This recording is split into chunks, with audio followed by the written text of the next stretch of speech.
Hey, it's the Chief Bonding with Board Games and RPGs. We're back with Orphans Twilight 2000.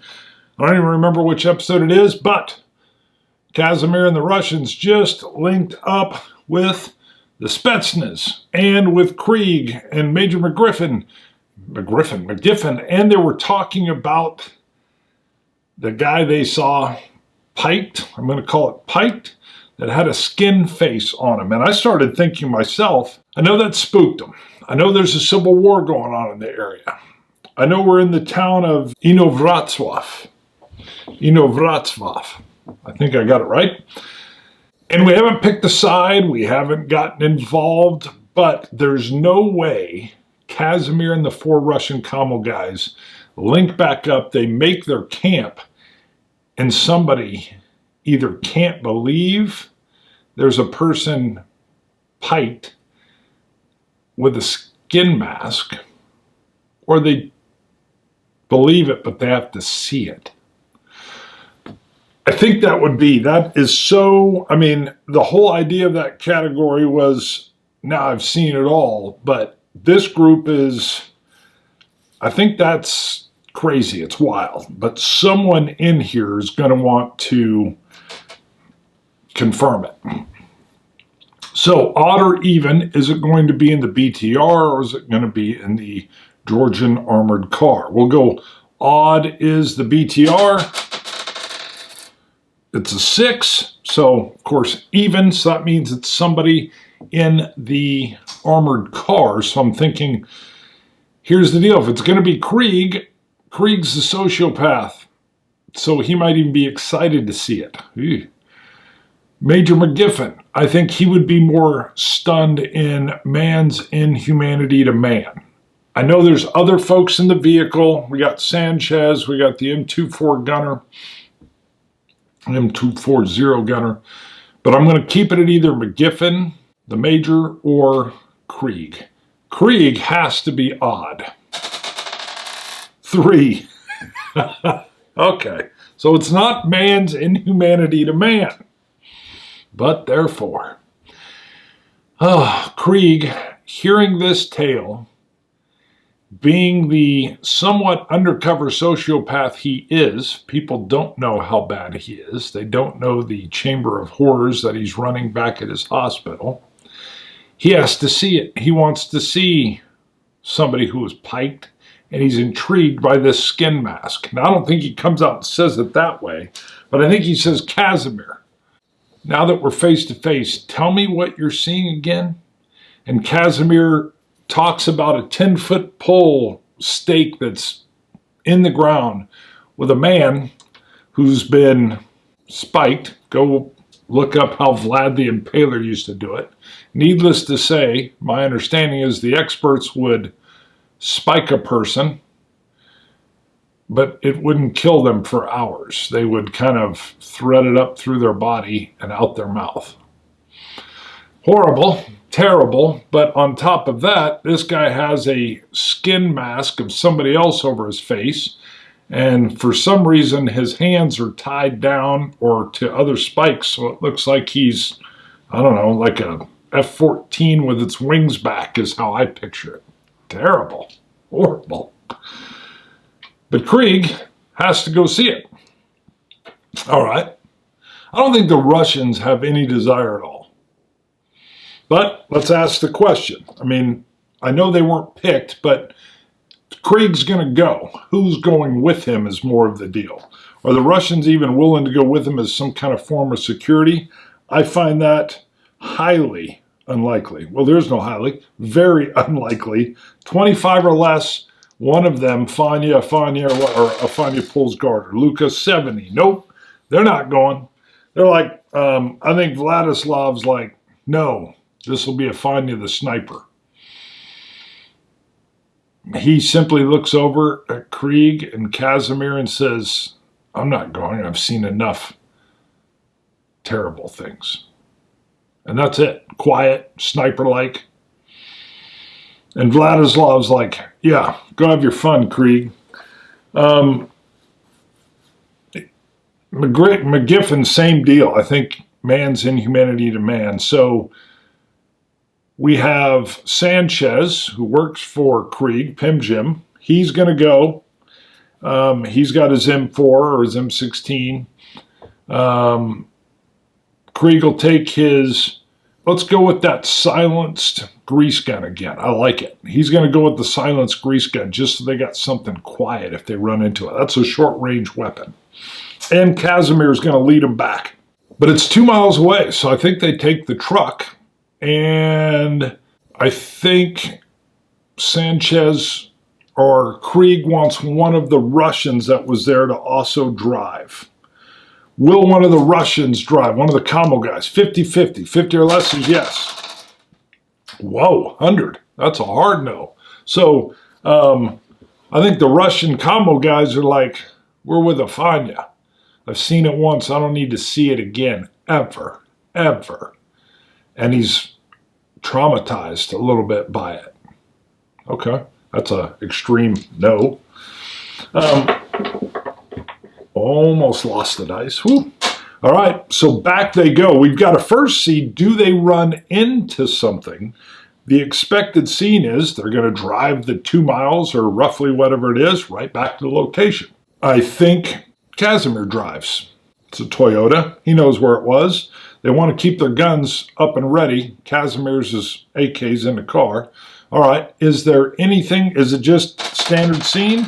5. No, it is not. It's odd, so it means it's altered. So it's going to be altered in some way. Now, I could just try to figure out logically what might happen, but I want to roll to see if I can get an action subject here instead. Clearly, we've got Civil War bad people or fighting people in the area. I would imagine they'll run into somebody, but who knows? 50, debased. Okay, well, maybe they're finding more piked people. My goodness. 29 is pain. Debase, pain. Yeah, I'm going to go with before they even get to the skin face guy, I think Sanchez points out and says, well, what's that over there? And Casimir's like, oh, I don't know. It looks like more pikes, people piked. So I'm curious, 10's die. Is it just one more person? 10. God almighty, it's like Vlad the Impaler's running around. So what looked from a distance and must have been missed by Casimir and the Russians when they were moving through the general area is a forest of people that have been piked. They see it. Casimir says, well, we didn't even see that. Are they still going to push forward to the mask person? Man, I think probably yes.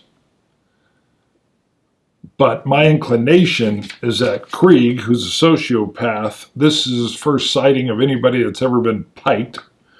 I think it's very likely 85% chance he wants him to wheel over closer. 85% chance. 37. So he says, Casimir, pull over to the forest of pikes. They get, well, I don't think Casimir would pull like right up on it. I think he's going to pull within 50 yards. And I think 75% chance some people are still moving on these pikes. Jeez, this has gone dark. 75 or less, it's very likely. 10, so that's a hard yes.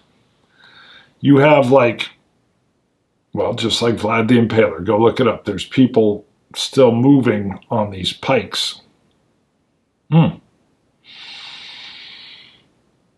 And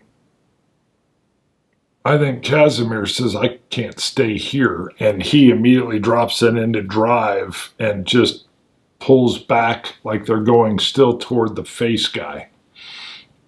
Yeah. That's a stress on Casimir. I think, of course, Krieg was more like, wow, I've never seen this done. I think Casimir also gets a window at this point into Krieg's soul. When someone has that reaction, you probably don't want to be in their sphere for long. That would be my impression of Casimir.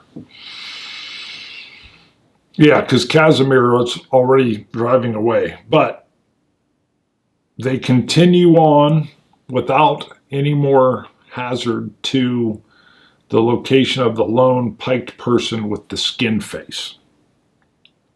Now, knowing that these other 10 individuals were still alive, I think the odds are good that the skin face guy might be alive as well.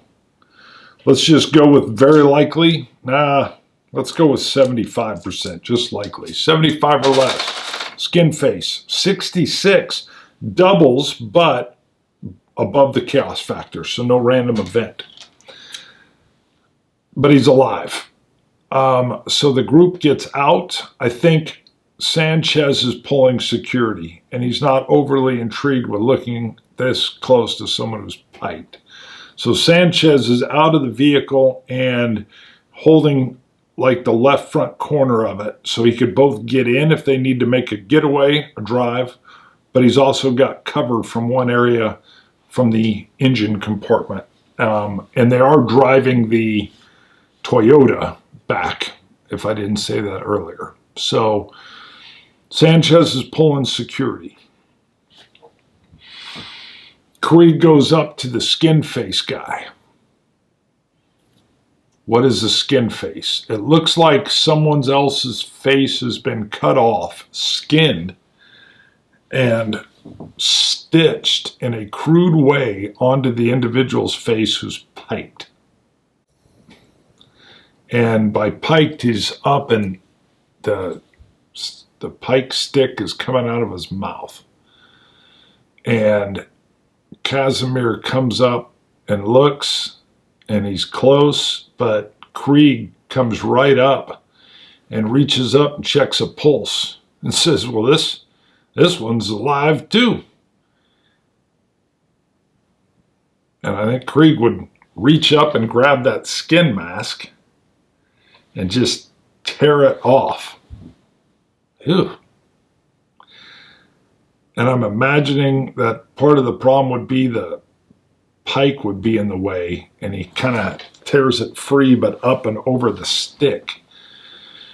And sure enough, there are eyes looking at him that are in complete torture and terror. There's enough damage to this person, they can't talk, but I see Krieg kind of getting in close and just kind of looking at him and making sure that they see each other. And I think he just says, interesting. And Casimir, again, the window into Krieg's soul thing is like, that ain't interesting. I think Krieg does a little 360 walk around, kind of admiring the work. And seeing that he's even strapped down in a way, like I said, so it's like an F-14 with the wings back. And Krieg's talking to him saying, wow, you really pissed somebody off. And whose face they put on you? That's just weird. And I think Krieg digs through his pockets a little bit. I picture that he's not stripped naked, that he's got fatigues on, but that he's piked. So is there anything in his pockets? 50-50. 50 or less, 100. So, wow, another 100. No, there's absolutely nothing in his pockets. If there was, it's been picked. And Krieg's had his fill. He goes to walk away. And I think Casimir can't leave a person alive in this situation. Casimir's got a knife. I think he'll put him out of his misery. But that's not a sure thing, even getting close. But I can't imagine Casimir would leave someone in this state. I can't, but I guess we'll have to see. I'm to the point where I think it's likely. I'm not going to go with anything above that, but I think it's likely that Casimir will come up and just cut his throat. Wow, this got dark in a hurry. So 75 or less, Casimir is going to mercy kill. Don't roll off. It almost did. 41. Yes. 41. So as Krieg starts to walk away, Casimir steps in, and you can hear the knife coming out of the sheath, and I think Krieg turns, maybe even getting ready to say don't, and before he can say anything, I think Casimir steps to the side so he doesn't get blood on him and deeply cuts the piked victim's throat. I know what Krieg would say. Krieg would say, "Why would you do that?" And Casimir says, this is inhumane. And he says, well, you don't know what he did. You don't know who did it. And I think he breaks out I can't remember the full, but you don't tear down fences until you know why the fence was put up, which just confuses Casimir. It's like, what? And I think he tells him, you could have pissed off everybody with what you just did. And he says, now we got to go. And Casimir's like, yeah, but we got to stop by the forest of pikes first. All right, so now we have a 16-year-old that wants to apparently go do the same thing.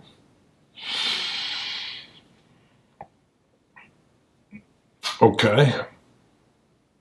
Well, the conflict is Krieg up for that? It doesn't sound like it. Sanchez. I think Sanchez is going to, I'm going to stick with likely. I think Sanchez is with Casimir, and he says, I concur. 11. Yeah. Sanchez, that's a hard yes. Sanchez says, I concur. I concur 100%. Killing's one thing. This is another.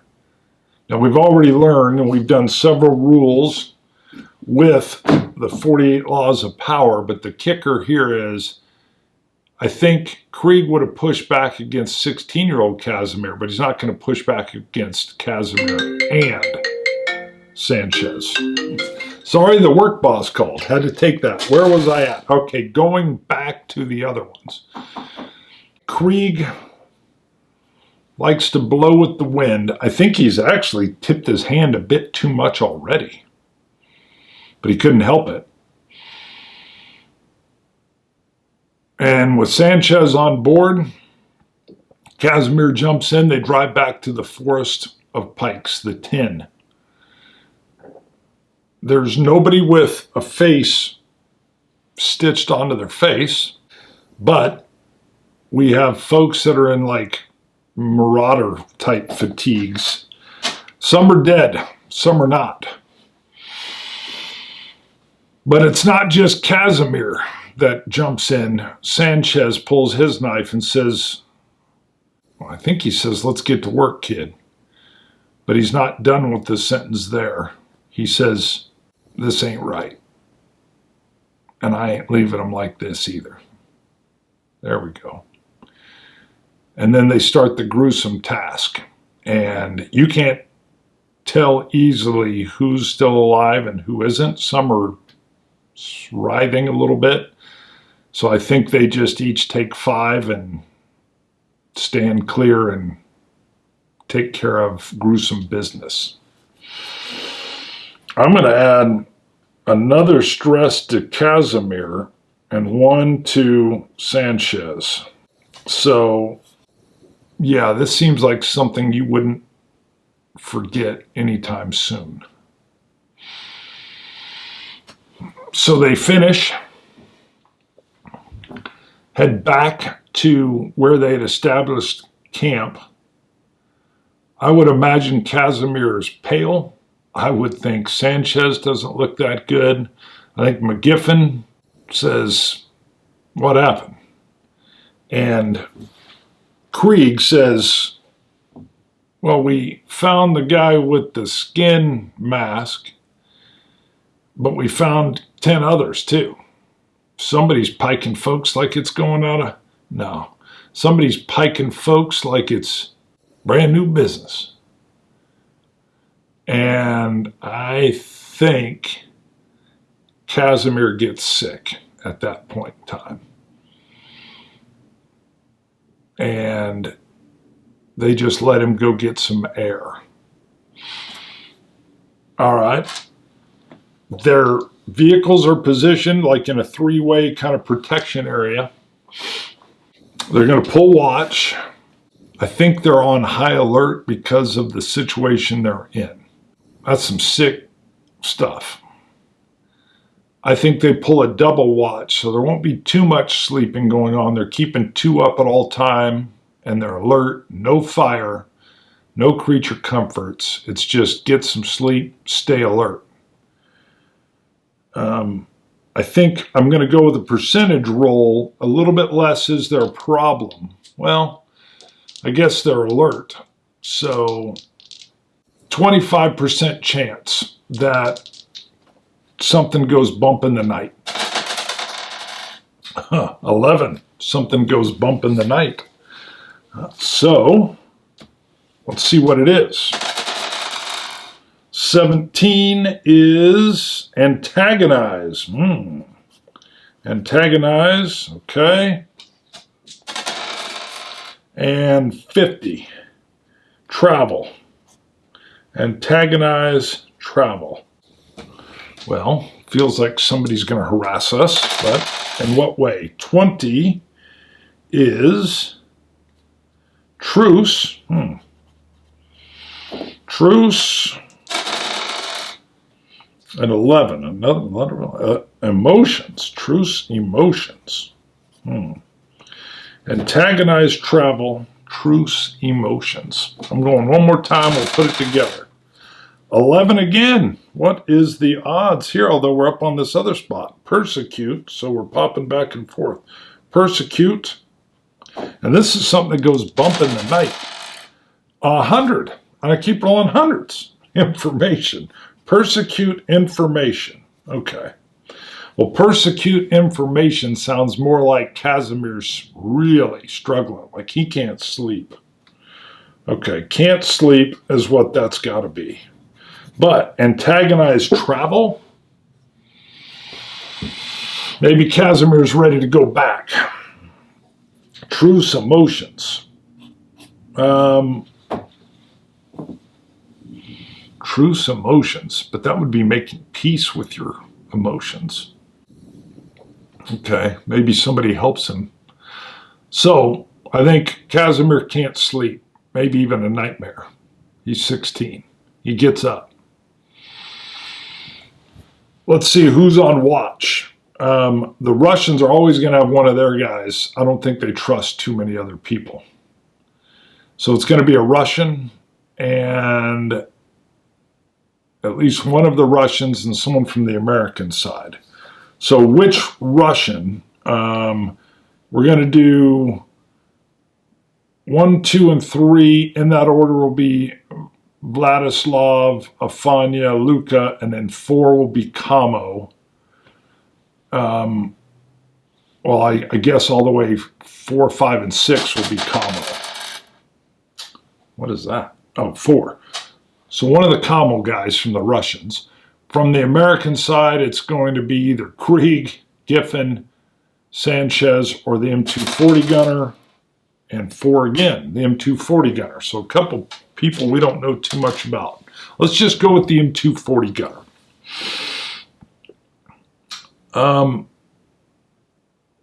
I think something goes bump in the night. He basically hears like Casimir yelling out. He goes over and Casimir's sweating. And I think the M240 gunner, the Russian has no compassion for it, but the 240 gunner says, that was some crazy shit. But you're going to have to make peace with it, the truce emotions, or you'll never fully be past it. Trust me. All right, a little bit of combat wisdom. And I think he would say, you did the right thing from what Sanchez told me. And that is who you are. So out of what you saw, you got a window of who you are, who Sanchez is. And I think Casimir says who Krieg is. And the 240 gunner says, yeah, that too. And the 240 gunner says, sometimes it's bad things, and how you deal with them is what you should focus on, not on the bad things. That crap was happening whether we even knew it or not. He says, you look back all through time, that thing's happened countless times, but now you've touched it. But the key is how you responded to it. That's you. Not what you saw, it's what you did. Make peace with it. And then put it behind you. I think that's pretty good. In those quiet moments, and I would imagine even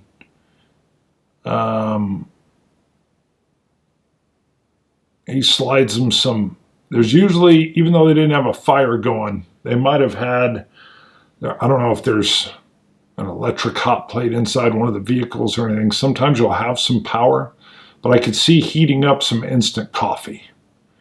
I had a commo guy, we were just doing normal patrol once in the Army Reserve, and he handed me some instant coffee in the middle of the night when I was on radio watch, and it was amazing. And in this moment, it's those little things that turn something kind of around. So I think he's going to pass him some lukewarm coffee, instant coffee, MRE coffee. And so Casimir's got his 2 stress, but I think those words of wisdom will land. We're going to move to the morning. And the group's plan is to make some better speed. Let's get these folks' civil war in Inovratslav behind us. All right, expected scene. We're just hitting the road. 8, good. We make time. We find a highway road, or at least some paved roads. We leave that bit of horror behind us. But I feel like, it's still overcast. It's dark. Everybody's kind of still quiet. They're still having the Toyota. I think maybe it wasn't as far ahead as it was. They're in a dangerous area. Maybe they just got them 400 or 500 meters ahead of them. Still kind of working as a tripwire, but with a little quicker response force. But they've gotten out of there.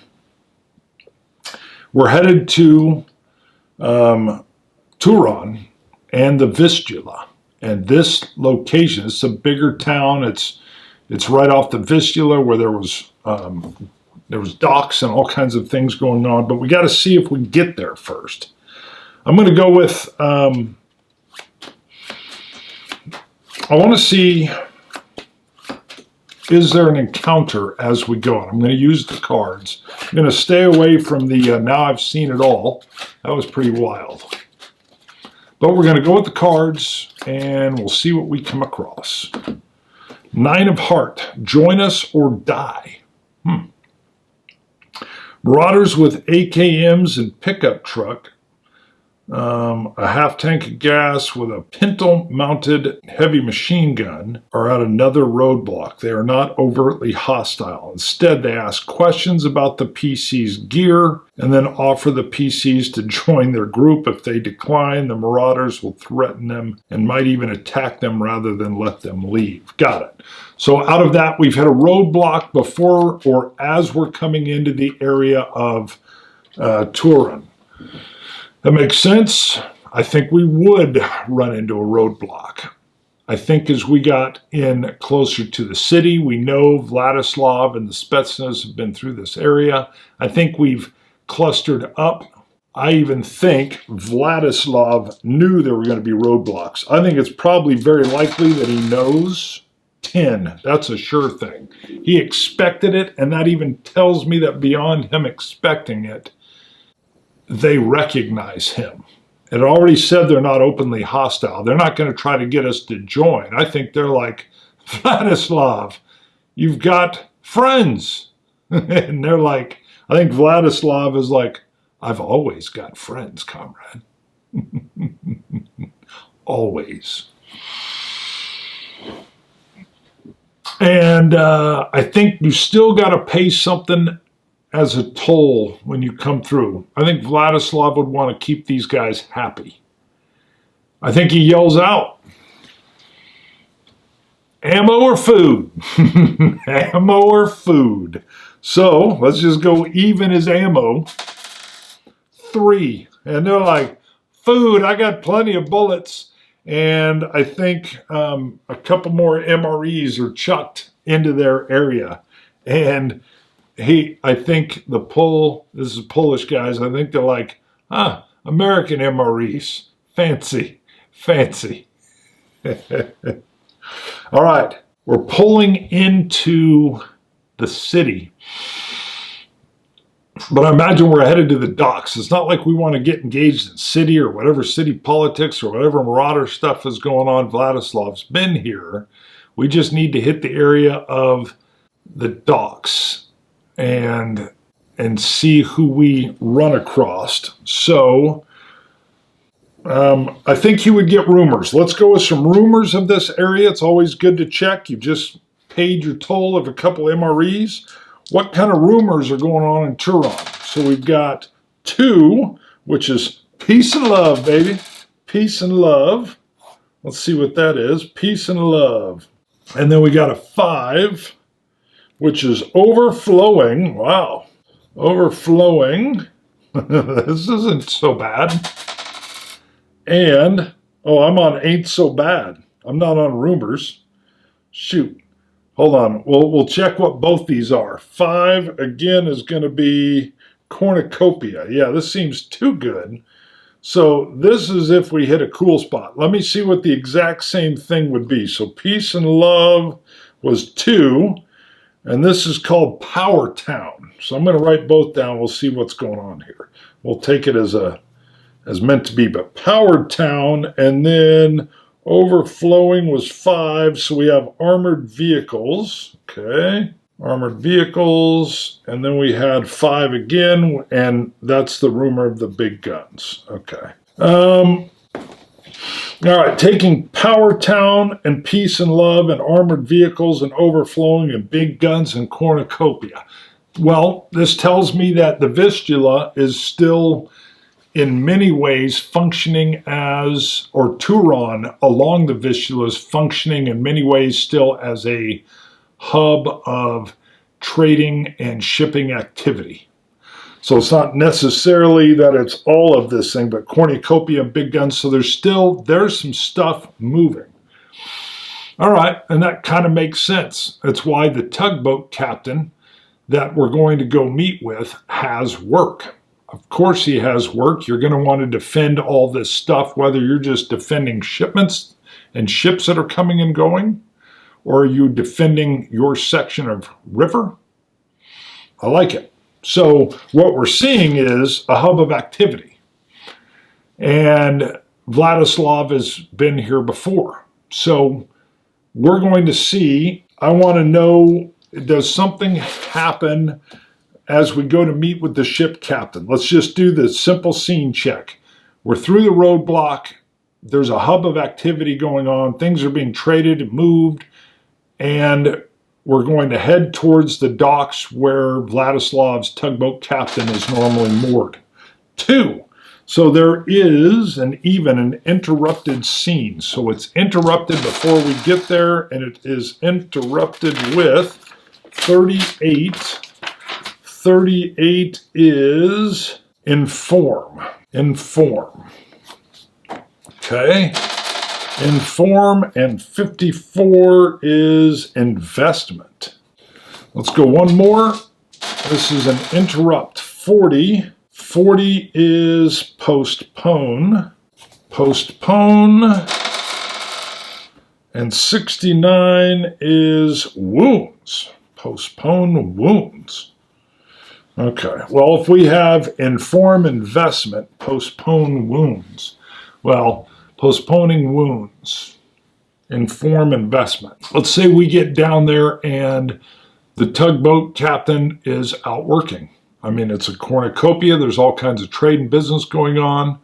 I'm not sure what postpone wounds, but I mean, we're on a waiting period and inform investment. I would imagine he gets a hold of maybe another boat captain that's there that Vladislav is familiar with, and he says, hey, can you get on the radio? These guys got to still be communicating with the radio. And I need a Polish name. A Polish name. All right. These are alphabetical. I'm going to zing it. We're under Polish masculine names. This is a male captain. And I zinged too far. We're down to the Z's. I've got Sylvester, but it's with a W. So that's it. But it's Vester. Sylvester. And we'll just go with that. Captain Sylvester. He gets a radio call off. Hey, inform. His returning investment is here. And I think it's got to be very likely 85% chance that radio contact is made. 54 it is. And he says, I'm wrapping up some stuff out in the channel. I'll be in and speak with my friend Vladislav this evening. I'll have him stand by. So we are in Turon. There's a lot of activity. We've gone down to the docks. Sylvester wasn't present, nor was his boat. We will be in contact with him next episode, and we will see what we got to negotiate for the business, and if he can get us and these vehicles, because we got to bring back this gold, to Warsaw. And how does a tugboat captain get us to Warsaw? I would imagine there's got to be a barge, whether it's a vehicle, like a ferry, or just a regular barge that we could pull our heavy, heavy vehicles onto. Yeah, but that's going to have to be located. That will be for another episode. So thank you for tuning in. Woo, dark. Hopefully you're enjoying it. We are getting very close. I'm hoping the expansion comes in for the dangerous waters. I think that's what it's called, hostile waters. But it doesn't matter because I have the original first edition that can get me through if I need it. So I would love to have some of the cards though. But that is for future shows. It's Chief, bonding with board games and RPGs. See ya. Twilight 2000, The Orphans.